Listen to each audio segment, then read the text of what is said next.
Olá,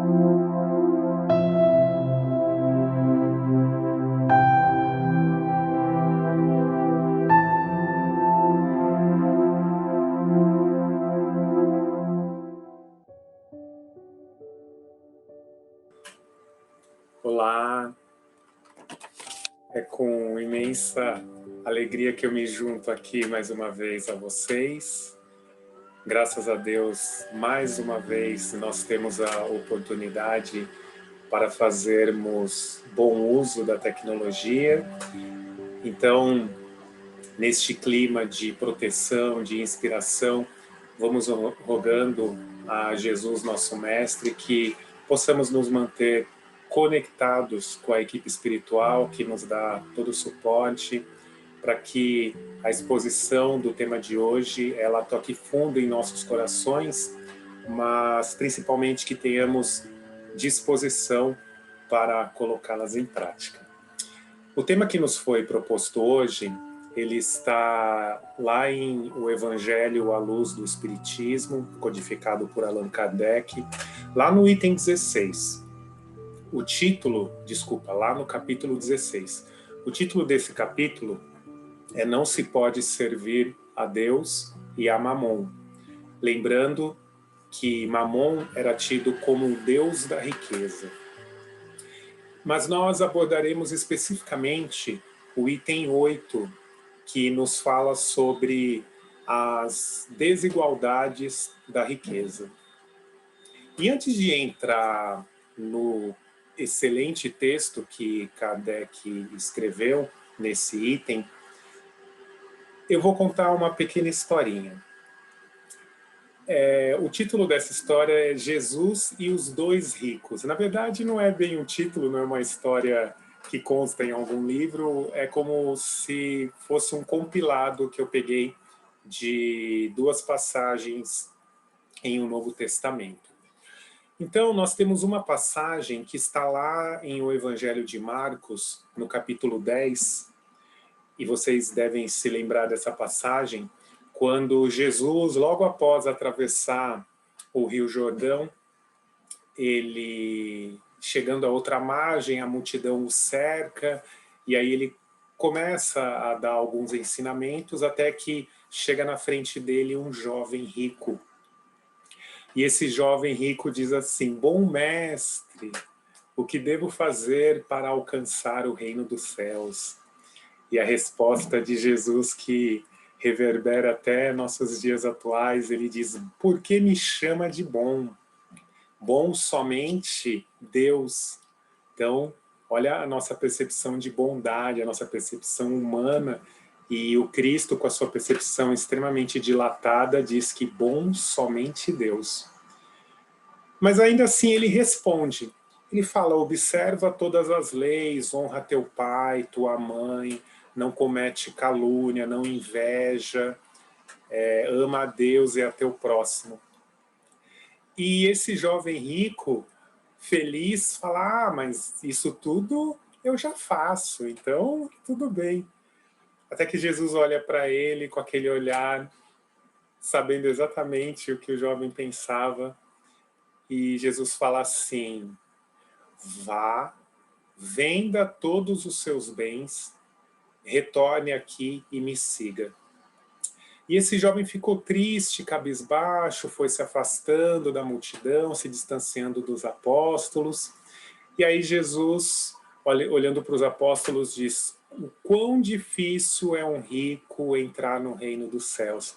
E aquela outra famosa passagem, quando ele fala que é mais fácil um camelo passar por um fio, né, por uma entrada, por uma agulha, do que um rico entrar no reino dos céus. Lembrando que aqui camelo não é o animal, né? É uma tradução, era um tipo de nó grosso. E aí tem uma outra passagem, Jesus na Judéia, a multidão, para variar, né, cercando ele, quando Zaqueu, tentando se aproximar e com a estatura, né, mínima, muitas pessoas mais altas do que ele, Zaqueu, percebendo que não conseguiria se aproximar e percebendo também o caminho que todo mundo o caminho que Jesus, né, direcionava as pessoas, ele se adiantou ali, conseguiu subir em uma figueira e ficou aguardando Jesus, que ele queria simplesmente ver Jesus, né? E Jesus continuando, andando ali aos trancos e barrancos com a multidão, até que quando ele passa próximo a essa figueira, ele olha para cima e chama Zaqueu pelo nome e fala: desce, porque hoje entrarei à tua casa, né? Me hospedarei na tua casa. Imaginemos a satisfação de Zaqueu nesse momento, e assim que Zaqueu e os demais apóstolos estão acomodados em sua casa, ele ajoelha em frente a Jesus e diz que ele tem praticado todos os ensinamentos, lembrando que Zaqueu era publicano, né, era aquele que cobrava os impostos. E ele disse que a partir daquele dia, ele pegaria metade de sua fortuna e doaria aos mais pobres. E que se ele houvesse cometido alguma injustiça, algum erro com alguém, ele faria conforme a lei pedia e devolveria 4 vezes mais. Foi aí então que Jesus disse: a partir de hoje, esta casa está salva, né? Todos nesta casa estão salvos. E aí nós podemos pensar, por que para um Jesus ele pede para vender tudo e segui-lo, e por que para outro ele não precisou falar isso? Bastou, na verdade, que o outro, Zaqueu, doasse metade de sua fortuna. Então, nós temos que, evidentemente, ter em mente que o problema não é a fortuna, né, a riqueza. O problema somos nós, né? Somos os seres humanos, o que fazemos dessa riqueza. Porque a riqueza, ela é uma forte ferramenta de progresso. Então, uma riqueza bem empregada, ela consegue gerar quanto emprego? Ela consegue gerar o quanto de educação? Então, o quanto de bem-estar? Então, nós devemos sempre ter isso em mente. Não adianta, e eu sei que hoje em dia, infelizmente, várias correntes, né, inclusive dentro do próprio espiritismo, que pregam, não, nós temos que atacar a desigualdade social, nós temos que reduzir, porque cada vez mais o poder ele está mais concentrado. Mas se nós retomarmos lá nas obras básicas, lá em O Livro dos Espíritos, nós vamos verificar que isso é impossível. Porque se nós pegarmos, e isso não sou eu quem estou falando, isso está lá na questão 811 em O Livro dos Espíritos. Se nós pegarmos toda a fortuna no mundo, dividirmos entre todos, não vai passar muito tempo, haverá desigualdade novamente, sim. Por quê? Porque nós somos espíritos em evolução. Cada um de nós temos um determinado tipo de aptidão. Então, aqueles que forem mais laboriosos, como diz Kardec no começo do texto, que nós já vamos abordar esse começo do texto. Então, aqueles que são mais laboriosos, mais determinados, eles vão dar um jeito, sim, de que aquela parte mínima, ela aumente. E aqueles, né, os preguiçosos, enfim, os acomodados, vão continuar na pobreza depois de um determinado tempo. Por isso que algumas heranças se perdem após o patriarca, a matriarca desencarnar. Mas, vamos lá. Kardec diz, logo no começo do texto, ele fala exatamente essa parte, né? Que por que as fortunas, por que nem todos, né, eles têm acesso às riquezas, ou por que a riqueza não acontece entre toda a humanidade. E aí é um excelente texto de Kardec, eu recomendo que quem puder possa ler, o item 8 do capítulo 16. Ele fala que não são laboriosos, né, ou não são laboriosos para adquirir, e nem sóbrios e previdentes para conservar a riqueza. Então, nós, lembrando, né, essa não é a nossa primeira existência. Nós somos agora, aqui nós estamos, nós somos um acumulado, um compilado de nossas existências anteriores. Então, embora não tenhamos a plena consciência, ou sequer lembremos do que fomos, graças a Deus, né, a misericórdia divina funcionando aí em nosso benefício, nós temos aptidões.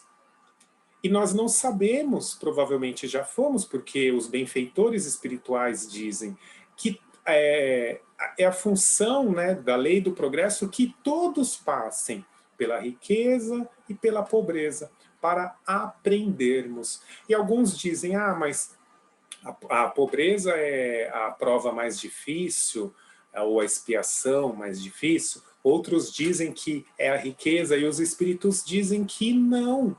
As duas são igualmente difíceis, porque na pobreza extrema, nós somos obrigados a exercitar o quê? A paciência, né? A ciência da paz. Nós temos que ser resignados, lembrando, o que é sermos resignados? Resignados é termos paciência com as adversidades. É fácil? Evidentemente que não. Se alguém nos contraria, nós já agimos sob impulso, imagine numa situação de extrema pobreza, de extrema necessidade, né? Ou de dificuldades cotidianas mesmo. E a riqueza? A riqueza, a prova da riqueza, ela prega caridade e abnegação. Por quê? Porque senão nós subvertemos a lógica e fazemos uso apenas do nosso orgulho, dos nossos excessos, da luxúria. E por isso nos perdemos, e porque começamos a servir mais a Mamon, porque nós começamos a valorizar apenas as questões materiais, em detrimento das espirituais. E aí nós queremos ser servidos, nós queremos que os nossos caprichos eles sejam alcançados, né? eles sejam superados, atendidos. Só que a função providencial da riqueza não é essa. A riqueza, ela é, como nós falamos há algum tempinho, ela é uma ferramenta poderosa da lei do progresso, quando bem empregada. Então, agora em época ainda de pandemia, quantas e quantas empresas, quantos e quantos empresários doaram, né, quantias e mais quantias para acelerar a construção de fábricas para vacina, ou então doaram grandes insumos que estavam em falta, que continuam em falta. Quantos e quantos empresários colocaram fortunas para estudo acerca do câncer, de HIV, até da própria Covid. Então, aceleraram esse procedimento. As vacinas, né, nunca na história da humanidade foi desenvolvida numa velocidade tão grande. Então, olha como o dinheiro bem empregado é fundamental para nós evoluirmos. Né? Toda ciência, todo progresso, toda pesquisa depende das riquezas que são geradas. A questão é que Deus, ele não condena, se é que ele condena algo, mas não é a riqueza que é condenável, são os homens, as atitudes dos homens. Nós temos que lutar contra a miséria, contra a pobreza. Nós não podemos ficar ou continuar nesse discurso que a desigualdade é cada vez maior. Os espíritos nos trazem isso. Nós temos que conquistar o bem-estar, porque desigualdade, meus irmãos, sempre existirá. E não é que sempre existirá porque estamos, né, num planeta de expiações e provas. E um pouquinho ali mais na frente, se o tempo permitir, eu vou dar um exemplo acerca dessa questão da desigualdade. Então, lá na questão 808, em Um Livro dos Espíritos, Kardec pergunta, e havia uma corrente muito forte nesse sentido, se a desigualdade das riquezas era proveniente da desigualdade das aptidões, né? Então, assim, desigualdade de oportunidades. E aí os espíritos respondem que sim e que não, mas que isso só teria sentido se nós tivéssemos apenas uma única existência material. Então, se nós encarnássemos só uma vez, que lógica haveria, que lógica divina haveria em uns terem condições de progredir e outros não? Então, nós temos que sempre levar em consideração o nosso histórico, as provas que provavelmente nós pedimos para passar e que foram atenuadas graças aos nossos mentores. Mas todo esse discurso nós temos que trazer para o nosso dia a dia. Então, se quando nós falamos em riquezas, é uma realidade muito distante ainda da nossa realidade, do nosso cotidiano, vamos lembrar o quanto somos ricos por termos um teto para morar, por termos um prato de comida para nos alimentar a hora que bem entendermos, por termos água potável para beber, familiares, queridos, amigos, por termos acesso à internet e trocarmos essas impressões acerca dos evangelhos, dos ensinamentos de Jesus. Então, vamos perceber e sermos gratos à extrema riqueza que nós temos em tempos de pandemia por termos saúde. Quantas e quantas pessoas nós vimos aí que estão perdendo seus familiares, seus amigos? Quantas pessoas nós vemos que não têm condições de estudar porque não têm acesso à internet? Quantas pessoas perderam suas ocupações profissionais e não têm condição de ser recolocada porque não consegue sequer se requalificar?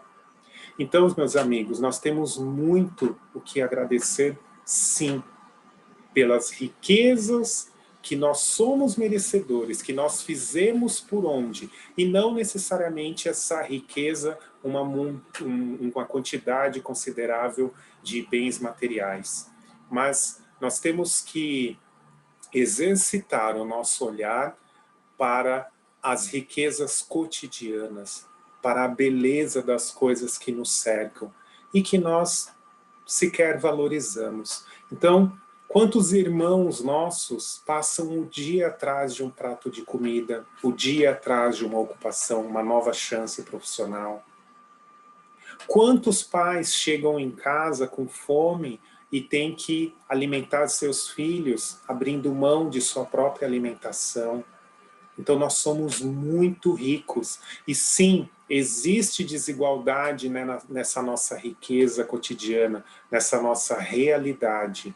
Então, a nossa função é, vamos doar de nós. Não necessariamente ali uma quantia financeira, se não tivermos condição, doemos de nós. Vamos ouvir, vamos acolher, vamos a campo, levar um pouco de comida, um pouco de água, isso com certeza, graças a Deus, nós temos condições de fazer.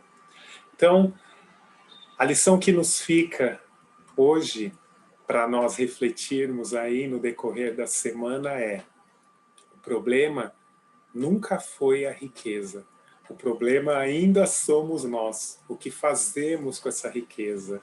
O problema é nós menosprezarmos a riqueza que nós temos e não compartilharmos desse bem-estar, não oferecermos, na verdade, esse bem-estar a quem tanto necessita.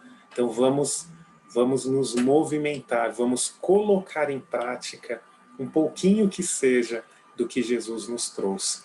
E como o relógio já correu, eu deixo aqui como sugestão, para quem quiser, a Revista Espírita de 1858, agosto de 1858. Quem puder, leia A Vida em Júpiter. Nós vamos entender que Júpiter já é um planeta feliz. E lá existe essas diferenças, digamos assim. E essas diferenças são nítidas, diferenças morais. Então, quanto mais capacidade moral o espírito tem, ele se diferencia através da sua luminosidade, inclusive da sua forma de deslocar. Então, alguns ainda necessitam andar, outros não precisam mais. Então, eu vou deixar o gostinho da curiosidade. Quem quiser, é um capítulo, é um artigo longo, inclusive, pauta para um estudo aí dividido em 2, 3 partes, mas para nós entendermos que até em mundos felizes existe desigualdade. A questão não é a desigualdade, porque fomos criados por Deus em tempos diferentes, evidentemente. Né? Então, nossos filhos, nossos sobrinhos, nossos netos, nossos pais podem ser espíritos mais novos ou mais velhos do que nós. Cada um de nós, dentro da nossa individualidade, temos as nossas experiências que trazemos conosco. Então, vamos, se pudermos, vamos avançar em busca de reduzir pobreza, vamos prover bem-estar. É essa lição e creio que é esse ensinamento que Jesus nos deixou. Fiquem todos em paz. Graças a Deus.